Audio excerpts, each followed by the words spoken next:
मदनपुर एक छोटा सा गांव था, शांत, मिलनसार और खुशमिजाज लोगों से भरा हुआ। लेकिन इस गांव की एक ही बड़ी समस्या थी, खेती योग्य जमीन का अभाव। गांव समंदर के बेहद पास था और नमकीन पानी जमीन में घुसकर उसे पूरी तरह बंजर बना देता था। इसी वजह से मदनपुर के किसान रोज रोज पास के रामपुर गांव में मजदूरी करने जाते थे। उस दिन भी दो किसान, हरी और मोहन, रामपुर की ओर निकले थे। खेत में पहुंचकर जैसे ही काम शुरू किया, रामपुर के बड़े जमींदार सेठ रामलाल चलते चलते वहीं आ पहुंचे। अरे ओ किसानों, हर रोज मेरे गांव में काम करने आ जाते हो, क्यों रे? अपने गांव में ही क्यों नहीं खेती कर लेते? सेठ जी, हमारी जमीन समंदर के बिल्कुल पास है। उसमें सारा खारा पानी घुस जाता है। वहाँ कोई धान कुछ भी नहीं उगता। इसी वजह से तो हम रोज आपके गांव आते हैं, वरना मन तो हमारा अपने गांव में रहने का ही करता है। यहाँ आकर भी हमें कुछ खास मुनाफा नहीं होता, पर करें भी तो क्या, गांव में कोई और काम भी नहीं है। अरे भाई, क्यों ना तुम लोग कोई छोटा मोटा धंधा शुरू करो, खेती नहीं तो कुछ और सही। सेठ जी, यहाँ तो 2 वक्त का खाना बड़ी मुश्किल से मिलता है। धंधा कहाँ से शुरू करें? पूंजी कहाँ है? सेठ बस सिर हिलाकर आगे बढ़ गए और दोनों किसान फिर से काम पर लग गए। उधर मदनपुर में एक और किसान रहता था, भोलाराम, जिसे सब भोलू कहते थे। वह भी किसान कहलाता था, पर असल में उसके पास न जमीन थी न खेती, बस नाम मात्र का किसान। उस दिन भोलू अपने मित्र रघु के साथ एक बरगद के पेड़ के नीचे बैठा आसमान ताक रहा था। यार रघु, ऐसा कब तक चलेगा? हम कब तक दूसरों की मजदूरी करते रहेंगे? अपने गांव में कुछ होना चाहिए। तो करें भी क्या भाई? ना हमारे पास जमीन है ना पैसे, धंधा शुरू करने का तो सवाल ही नहीं उठता। पर कुछ तो करना पड़ेगा, ऐसे बैठे रहने से तो कुछ मिलने वाला नहीं। उसी समय सड़क पर एक ऑटो रिक्शा धड़धड़ाते हुए आया। उसमें एक आदमी चिल्ला रहा था, आओ आओ, गरम गरम समोसे, रामपुर के मशहूर समोसे, खाकर देखो, मजा आ जाएगा। चल रघु, रामपुर के समोसे का बहुत नाम सुना है, आज खाकर देखते हैं। दोनों दौड़कर ऑटो के पास पहुंचे। भाई 2 प्लेट समोसे देना, बहुत तारीफ सुनी है तुम्हारी। दोनों ने समोसे खाए और भोलू तो जैसे हैरान ही रह गया। अरे वाह, इतने बढ़िया, इतने चटपटे, क्या स्वाद है भाई। भोलू ने अपनी माँ के लिए एक प्लेट पैक करवाई और खुशी खुशी घर लेकर आया। घर पहुँचते ही बोला, माँ ये लो, रामपुर के मशहूर समोसे, जल्दी खा लो, गरम है। अरे बेटा, इसकी क्या जरूरत थी? कह देता तो मैं घर पर ही बना देती समोसे। सच में माँ, तुम्हें समोसे बनाना आता है? हाँ बेटा, तेरे दादाजी का पहले समोसे का ठेला था, मैं रोज देखा करती थी, तभी बनाना सीख लिया था। भोलू के दिमाग में जैसे बिजली सी कौंधी। माँ, क्यों ना हम फिर से अपना समोसे का ठेला शुरू करें? पर बेटा, उसके लिए पैसे कहाँ है? ठेला, बर्तन, सामान सब चाहिए। उसकी चिंता मत करो माँ, कुछ ना कुछ जुगाड़ कर ही लेंगे। बस इस बार कोशिश करेंगे, जरूर करेंगे।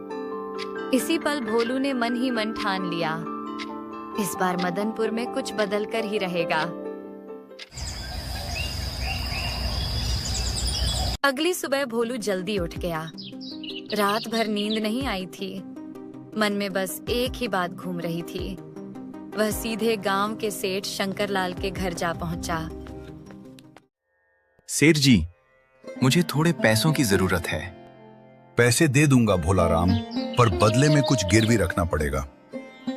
भोलू सोच में पड़ गया, मेरे पास गिरवी रखने लायक है ही क्या?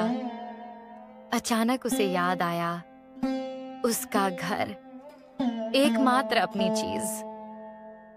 सेठ जी, मैं अपना घर गिरवी रख देता हूँ। ठीक है, लेकिन याद रखना, समय पर पैसे नहीं दिए तो घर मेरा। ठीक है सेठ जी, मैं लौट आऊंगा। सेठ ने उसे पैसे दिए और भोलू खुशी खुशी बाजार चला गया। ठेला, बर्तन, मसाले, आलू जो जो चाहिए था सब खरीद लिया। घर पहुंचकर वह उत्साह से चिल्लाया, माँ, देखो सारा सामान ले आया हूँ। चलो आज से समोसे बनाना शुरू करते हैं। पर कोई आवाज नहीं आई। भोलू अंदर भागा तो माँ बिस्तर पर लेटी थी। माँ, क्या हुआ? तबीयत ठीक है ना? बेटा, सुबह से अच्छा नहीं लग रहा, जरा डॉक्टर को बुला ला। भोलू तुरंत डॉक्टर को लेकर आया। डॉक्टर ने जांच की और गंभीर स्वर में कहा, भोलाराम, तुम्हारी माँ की उम्र हो चुकी है। अब इन्हें चलने फिरने, काम करने में दिक्कत होगी। इन्हें आराम की सख्त जरूरत है। कोई मेहनत का काम मत कराना। ये सुनकर भोलू की दुनिया जैसे रुक गई। अब समोसे कौन बनाएगा? मैंने घर गिरवी रख दिया। अब क्या होगा? माँ ने उसके चेहरे की बेचैनी देख ली। बेटा, समोसों का ख्याल छोड़ दे। मैं अब ज्यादा काम नहीं कर सकती। ठीक है माँ, आप आराम करो, मैं थोड़ी देर में आता हूँ। भाई, अब क्या करूं? घर गिरवी रख दिया है। अगर समोसे नहीं बेचे तो कर्ज कैसे चुकाऊं? टेंशन मत ले, कुछ ना कुछ जुगाड़ कर लेंगे। अचानक रघु के दिमाग में एक विचार चमका। भाई, क्यों ना हम उस रामपुर वाले समोसा वाले से बनाना सीख लें? पर क्या वो हमें सिखाएगा? एक बार पूछकर तो देखते हैं। दोनों समोसे वाले के पास पहुंचे। भाई, एक काम था, क्या आप हमें समोसे बनाना सिखा सकते हो? अरे भाई, अगर मैं तुम्हें सिखा दूंगा तो तुम मेरा धंधा बंद कर दोगे। ये नहीं हो सकता। अब कुछ नहीं हो सकता। अब तो घर भी सेठ को देना पड़ेगा। अब भोला के सामने बहुत बड़ी मुसीबत थी। क्या भोला समोसे बना पाएगा या नहीं?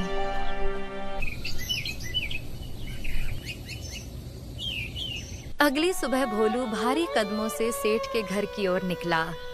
मन में बस एक ही बात, पैसे वापस कर दूं तो शायद सेठ घर न ले। कुछ ही दूरी चला होगा कि रास्ते में एक पुराने पेड़ के नीचे उसे हलचल दिखी। वह रुका। वहां एक बूढ़ी अम्मा टोकरी में कुछ बेच रही थी और 2-3 ग्राहक लाइन में खड़े थे। भोलू उत्सुकता से पास गया। उसने देखा टोकरी में छोटे छोटे समोसे सजे थे। अम्मा, ये कैसे समोसे हैं? इतने छोटे? बेटा, ये गरीब घर के चटपटे समोसे हैं। दिखने में छोटे लेकिन स्वाद में बड़े बड़ों को मात दे दें। तभी पास खड़ा एक ग्राहक बोला, सच कहते हैं भाई, अम्मा के हाथ के समोसे का स्वाद एकदम जबरदस्त। हम तो रोज यहीं से लेते हैं। भोलू की आंखें चमक उठी। अम्मा, एक प्लेट देना, मैं भी चख कर देखता हूँ। 10 रुपए में 2 और 20 के 5 है। कितने के दूं? 10 के दे दो अम्मा। अम्मा ने छोटे समोसे पत्ते की प्लेट में रखे। भोलू ने पहला कौर लिया और जैसे दिमाग खुल गया। अम्मा, ये तो रामपुर के समोसों से भी स्वादिष्ट हैं। इसमें क्या जादू है? बेटा, जब खाने में घर का प्यार मिल जाए ना तो हर चीज चटपटी हो जाती है। भोलू कुछ पल चुप रहा, फिर हिम्मत करके बोला, अम्मा, क्या आप मुझे ये समोसे बनाना सिखा देंगी? मैं भी एक छोटा सा ठेला लगाना चाहता हूँ। अम्मा कुछ सोच में पड़ गईं। उन्हें भोलू की आंखों में सच्चाई दिखी, पर निर्णय लेना आसान नहीं था। बेटा, ये बात इतनी आसान नहीं है।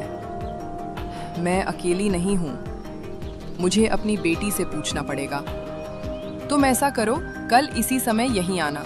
मैं अपनी बेटी से बात करके बताऊंगी तुम्हें सिखाऊंगी या नहीं। भोलू, जिसने कल तक उम्मीद खो दी थी, आज अचानक हल्का महसूस करने लगा। ठीक है अम्मा, मैं कल जरूर आऊंगा। धन्यवाद। भोलू वापस घर की ओर चल पड़ा।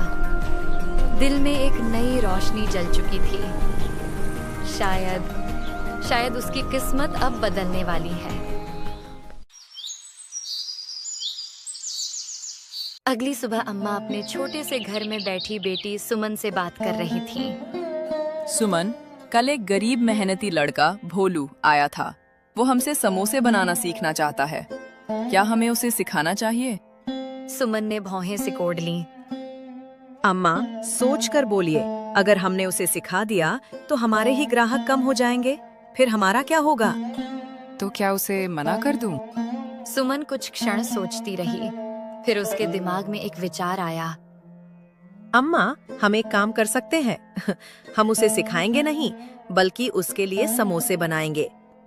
अरे वाह, इससे हमें घर बैठे कमाई भी होगी और बाहर जाकर धूप में खड़ा भी नहीं होना पड़ेगा। ये तो बढ़िया उपाय है। तो तय रहा, भोलू आए तो यही कहना। उधर भोलू उम्मीद से भरा हुआ अम्मा की ओर आ रहा था। उसी समय रास्ते में सेठ मिल गया। अरे भोला राम, इतने दिन हो गए, अभी तक तुम्हारा ठेला नहीं दिखा, क्या हुआ? सेठ जी, आज ही ठेला लगाने वाला हूँ। अगले हफ्ते से आपके पैसे लौटाने भी शुरू कर दूंगा, चिंता मत कीजिए। सेठ संतुष्ट होकर आगे बढ़ गया। वह जैसे ही पेड़ के नीचे पहुंचा, देखा अम्मा आज समोसे बेच नहीं रही थी। अम्मा, आज समोसे नहीं बेचे, कुछ हुआ क्या? आज से मैं समोसे बेचने नहीं आऊंगी बेटा। भोलू चौंक गया। क्या? फिर मैंने जो सोचा था, मेरा ठेला। अम्मा ने सारी बात उसे समझा दी। सुनकर भोलू का चेहरा खिल उठा। अम्मा, मुझे मंजूर है, हम ऐसा ही करेंगे। आप बस समोसे बनाइए, बाकी मैं संभाल लूंगा। तो ठीक है बेटा, तुम ठेला तैयार करो, मैं अभी समोसे लेकर आती हूँ। कुछ ही समय में भोलू अपना ठेला लेकर आया और अम्मा भी गर्मा गर्म समोसे की टोकरी के साथ। दोनों ने मिलकर समोसे सजा दिए। अब जा बेटा, गांव में बेचो, शाम को कमाई लेकर यहीं आ जाना। भोलू ने गांव के बीचों बीच ठेला लगाया और जोर से पुकारा, आओ आओ, घर के बने चटपटे समोसे खाओ, आओ आओ। लोग उत्सुकता से उसकी ओर देखने लगे, पर तभी वही रामपुर वाला समोसा बेचने वाला अपनी रिक्शा के साथ आ पहुंचा। वह बिल्कुल भोलू के पास ही खड़ा होकर चिल्लाने लगा, आओ आओ, रामपुर के मशहूर समोसे, गरम गरम। भोलू यह सब देखता रहा। कुछ ही पलों में लोग रामपुर वाले के सामने भीड़ बनाकर खड़े थे। भोलू निराश हो उठा। मैं यहाँ कब से खड़ा हूँ, पर एक भी ग्राहक नहीं, और ये आते ही भीड़ खींच ले गया। कुछ तो करना पड़ेगा। उसने हिम्मत जुटाई और गला साफ करके जोर से चिल्लाया, आओ आओ, सिर्फ 10 में 2 समोसे, घर के स्वाद वाले चटपटे समोसे। अरे भाई, 10 में 2 दे रहा है, चलो जरा चखते हैं। धीरे धीरे लोग भोलू के ठेले पर आने लगे। पहला ग्राहक आया, फिर दूसरा, फिर तीसरा। थोड़ी देर में उसके ठेले पर भीड़ बढ़ गई और रामपुर वाले के ठेले पर धीरे धीरे भीड़ कम पड़ने लगी। शाम तक भोलू के सारे समोसे बिक चुके थे। भोलू ने खुशी खुशी कमाई का आधा हिस्सा अम्मा को दिया। शाबाश बेटा, आज तुमने साबित कर दिया कि मेहनत कभी बेकार नहीं जाती। भोलू शाम को ठेला समेटकर घर पहुंचा तो खुशी से दमक रहा था। माँ इंतजार कर रही थी। माँ, आज सारे समोसे बिक गए और लोग तो तारीफ किए बिना रुक ही नहीं रहे थे। माँ की आंखें चमक उठी। अरे वाह बेटा, तुमने तो कमाल कर दिया, वो भी मेरे बिना। मुझे तुम पर गर्व है।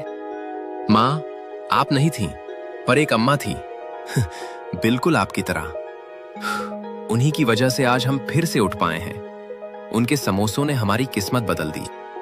अच्छे लोगों का साथ हमेशा ऊपर उठाता है बेटा। कुछ हफ्तों बाद भोलू गांव का सबसे मशहूर समोसा वाला बन चुका था। लोग दूर दूर से उसके घर के स्वाद वाले चटपटे समोसे खाने आते। वह रोज कुछ पैसे बचाकर सेठ का कर्ज चुकाता गया। आखिर एक दिन वह सेठ के घर पहुंचा। सेठ जी, ये आपकी आखिरी किश्त। अब हमारा घर हमारा हुआ। भोला राम, तुम मेहनती इंसान हो, तुमको देखकर गांव के और लोग भी सीखेंगे, शाबाश। भोलू की आंखों में खुशी छलक आई। धीरे धीरे मदनपुर बदलने लगा। गांव के लोग भोलू से प्रेरित होकर किसी ने पकौड़े का ठेला लगाया, किसी ने चाय की दुकान, किसी ने दूध का व्यापार शुरू किया। अब गांव रामपुर पर निर्भर नहीं था। हर घर में मेहनत और आत्मनिर्भरता की नई रोशनी थी। एक दिन गांव वाले भोलू से बोले, भोलू, तूने सिर्फ अपना नहीं, पूरे गांव का भाग्य बदल दिया है। अगर रास्ता ना मिले तो खुद का रास्ता बनाना पड़ता है। और सच में एक गरीब किसान ने न सिर्फ अपना बल्कि पूरे गांव का भविष्य बदल दिया। और इसी तरह कहानी यही समाप्त होती है। आगे और ऐसी दिलचस्प कहानी देखने के लिए कार्टून प्लस चैनल को सब्सक्राइब कीजिए। मिलते हैं अगले कहानियों में, तब तक के लिए अलविदा।